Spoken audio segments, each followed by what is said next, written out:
इस वक्त एक बड़ी खबर भारत बांग्लादेश टेंशन पर सामने आ रही है। भारत को खंडित करने की धमकी दी है बांग्लादेश की ओर से और बांग्लादेश में एक बार फिर से बवाल मचा है। सेवन सिस्टर्स वाला ये विवाद है और इस बीच बांग्लादेश के हाई कमिश्नर को भारत की सरकार ने तलब भी कर दिया है। तो ये बड़ी खबर दिल्ली से आ रही है सामने। इस पूरी खबर पर बातचीत के लिए हमारे साथ पल्लवी जुड़ी है। पल्लवी, भारत बांग्लादेश का ये टेंशन दिन ब दिन लगातार नए नए मोड़ पे आके विवाद में तब्दील हो रहा है और एक बार फिर से अब भारत में बांग्लादेश के जो हाई कमिश्नर है यानी उच्चायुक्त, उनको तलब कर दिया गया है। क्या ये पूरा मामला? बिल्कुल ऋतिक, आपने सही कहा। बांग्लादेश और भारत के रिश्ते जो हैं एक बार फिर से जो है सुर्खियों में आ गए, क्योंकि दोनों के बीच लगातार टेंशन जो है वो बढ़ती ही जा रही है। बांग्लादेश में एक बार फिर से प्रोटेस्ट होने शुरू हो गए। आपको बता दें कि बांग्लादेश की राजधानी ढाका में भारतीय उच्चायुक्त के पास कट्टरपंथियों का विरोध प्रदर्शन लगातार जारी है।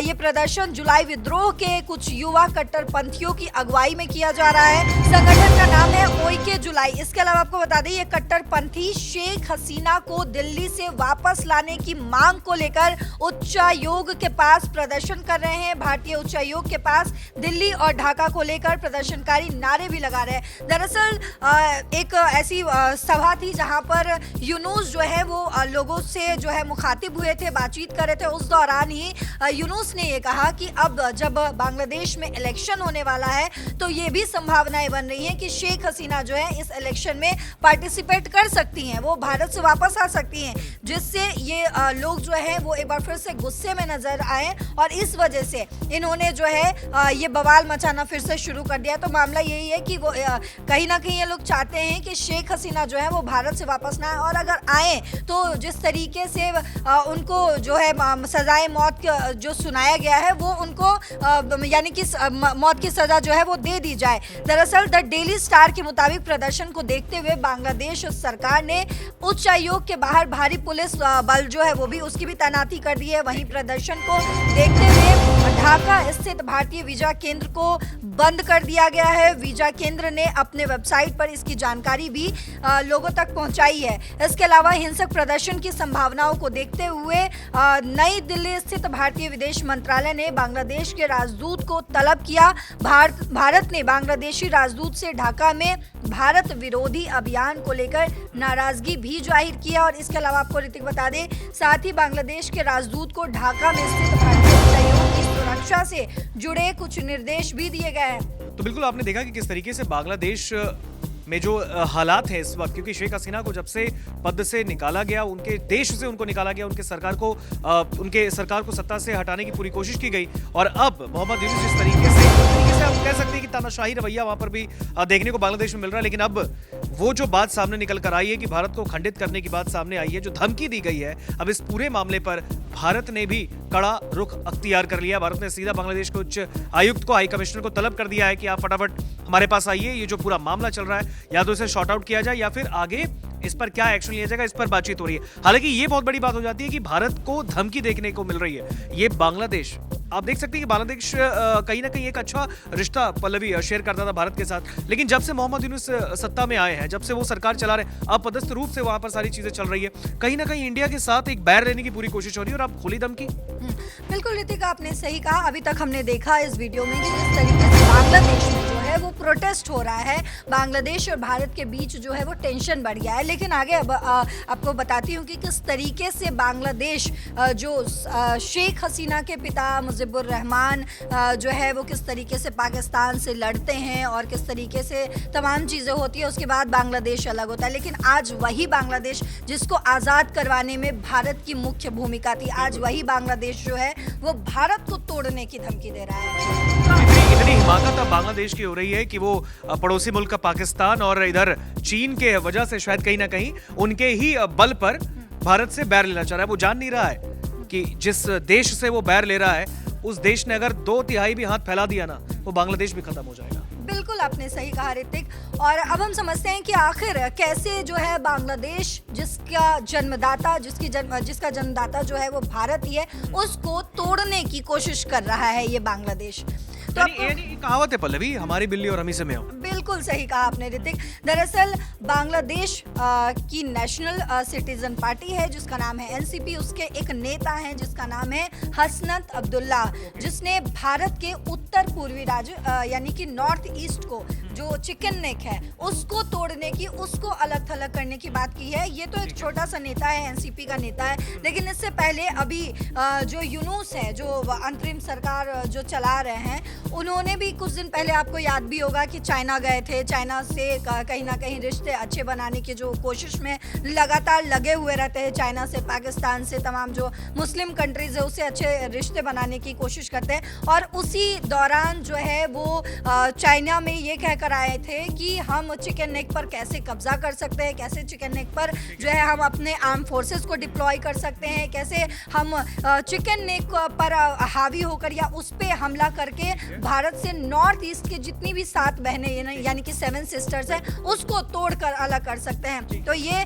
यूनूस ने भी कहा था और आज उन्हीं के देश के एनसीपी के नेता हैं हसनत अब्दुल्ला, उसने भी ये कहीं ना कहीं कहने की कोशिश की। अब्दुल्ला ने ढाका में एक रैली में कहा था कि अगर बांग्लादेश को अस्थिर करने की कोशिश की गई तो बदले की आग सीमाओं के पार फैल जाएगी, यानी कि भारत के का नाम लिए बिना कह रहे वो।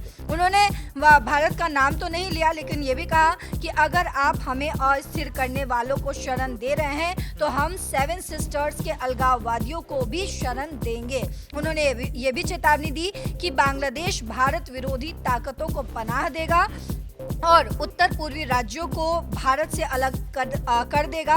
रैली में मौजूद कुछ लोग उनकी इस बात पर तालियां भी बजाते दिखे, यानी कि वो ये कहते हुए नजर आ रहे हैं कि यानी यहाँ पे देखिए पल्लवी, तो कहीं ना कहीं एक सवाल मन में आता है कि जहाँ पर इस तरीके की धमकी एक गीदड़ भब की तौर पे इसे देखा जा रहा है कि वो दे रहा है भारत को, लेकिन दूसरी ओर अब वहाँ पर बांग्लादेश के जो आवाम है वो भी ताली बजाकर उस बात को सपोर्ट कर रहे थे कि भारत को वो तोड़ने के लिए, खंडित करने के लिए पूरी तरीके से अपना एक प्लान बना रहे हैं। तो कहीं ना कहीं यहाँ पर क्या भारत की तरफ से कोई टेक, अभी भारत की तरफ से कोई प्रतिक्रिया इस पूरे मामले पर आई है? क्योंकि हाई कमिश्नर को तो तलब कर दिया गया है। क्या भारत सरकार की तरफ से किसी भी शख्स ने इस पूरे मामले पर कोई प्रतिक्रिया दी? क्या विदेश मंत्रालय ने कुछ कहा है? यह भी जानना बहुत जरूरी बन जाता है, क्योंकि विदेश मंत्रालय का टेक आना इस पूरे मामले पर कहीं ना कहीं बांग्लादेश को एक पलटवार ही होगा।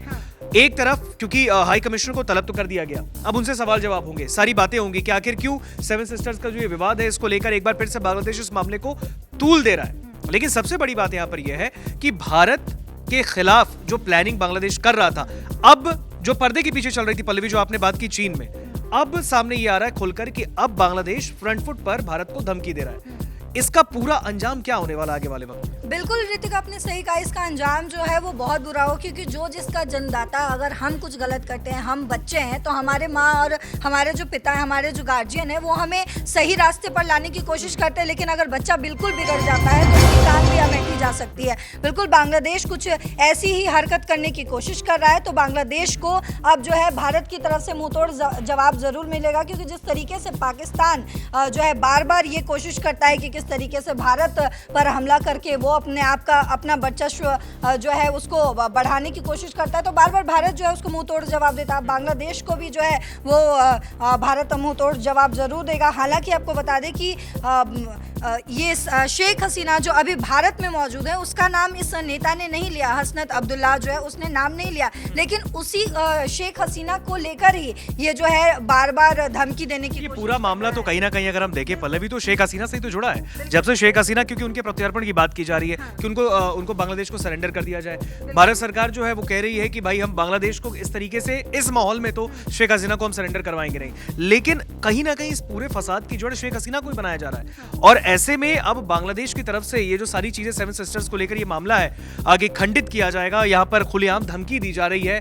कहीं ना कहीं अगर आप देखें तो इस बीच में ये भी पता चल रहा है कि वीजा सेंटर जो है उसको भी बंद कर दिया गया। बिल्कुल ऋतिक, आपने सही कहा, वीजा सेंटर भी बंद कर दिया गया ताकि जो लोग हैं उनकी सुरक्षा को ध्यान में रखते हुए वीजा सेंटर बंद किया गया। लेकिन एक जो बहुत इंपॉर्टेंट बात है ऋतिक, वो ये है कि 1 महीने पहले ही पूर्व बांग्लादेशी जनरल हैं, उन्होंने भी ये कहा था कि भारत के टुकड़े ना होने तक बांग्लादेश की पूरी शांति नहीं मिलेगी, बांग्लादेश को पूरी शांति नहीं मिलेगी, यानी उसे सुकून नहीं मिलेगा।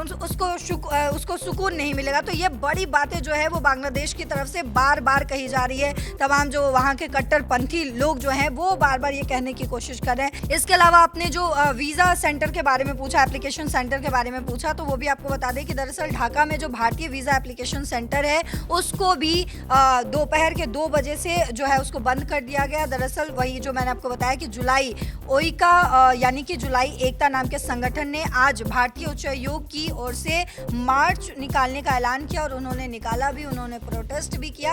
तो सुरक्षा को यानी इसे कहीं ना कहीं अगर देखा जाए तो शक्ति प्रदर्शन के तौर पर देखा जा रहा है, बांग्लादेश जो हिंदुस्तान को दिखा रहा है। बिल्कुल आप सही कह रहे हैं, लेकिन भारत भी जो है वो कहीं से चुप बैठने वाला नहीं है। बार बार शेख हसीना को लेकर जिस तरीके से बवाल मच रहा है, क्योंकि अभी इलेक्शन होने वाला है बांग्लादेश में, तो इसलिए आम चुनाव होने वाला है, इसलिए कहीं ना कहीं मोहम्मद यूनुस जो हैं वो वहाँ के लोगों को एक बार फिर से भड़काने की कोशिश कर रहे हैं। और भड़काने में जो मेन कैरेक्टर है वो उन्हीं का है, उनकी पार्टी का है, उनके लोगों का है, और उसमें कहीं ना कहीं वो भारत को घसीटने की कोशिश करे, लेकिन वो ये भूल चुके हैं कि वो जिसको घसीटने की कोशिश करे वो उनका बाप है, यानी कि भारत। तो पल्लवी, इस पूरे मामले पर अगर हम देखें, बांग्लादेश तो अपनी गीदड़ भक्तियां दे रहा है, लेकिन भारत को उसने ये धमकी दी है। भारत की तरफ से क्या, भारत सरकार की ओर से कोई इस पूरे मामले पर कोई पलटवार आया हो, कोई टेक आया हो? बिल्कुल रितिका, आपने सही कहा, क्योंकि भारत सरकार ने जो है वो बांग्लादेश के हाई कमिश्नर रियाज हमीदुल्लाह को समन किया है। ये कदम ढाका में भारतीय उच्चायुक्त को मिली एक हालिया धमकी के बाद उठाया गया। भारत ने दरअसल इस मामले पर बांग्लादेश सरकार के सामने औपचारिक रूप से अपनी आपत्ति भी दर्ज करवाई है। हालांकि भारत सरकार ने यह भी स्पष्ट नहीं किया है कि ये धमकी जो है वो किस तरीके की थी, कहाँ से आई है, लेकिन इसे लेकर लगातार सुरक्षा की चिंता जो है चिंता के तौर पर देखा जा रहा है। और भारत जो है वो हमेशा ही जवाब देने के लिए तैयार रहा है, और अभी जो है इस तरीके से जवाब दिया गया। हालांकि अभी इंतजार इस बात का है कि किस तरीके से भारत जो है औपचारिक रूप से जवाब देगा। बिल्कुल, बहुत बहुत धन्यवाद पल्लवी, जिस तरीके से आपने इस पूरी खबर पर अधिक जानकारी दी।